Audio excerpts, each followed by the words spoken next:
Alright, we are here in Dinadjawan, Dipakulaw, Aurora Province. At ito ang aming tent for 2 nights. Ayan. Hindi aircon, kaya lang gusto namin tent overlooking yung beach. Andyan lang siya.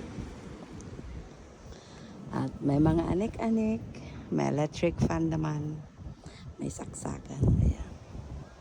It's alright. At may sariling picnic table sa likod. Ayun.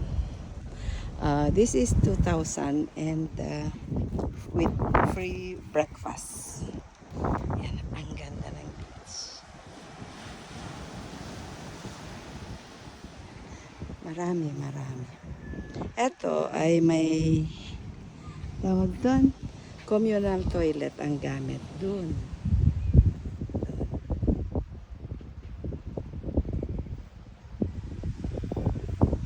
Tapos, tumingin kami kanina. Sa iba, meron yung 1,500, yung hindi aircon, 2,000 yung aircon. Kaya lang ito ay maganda.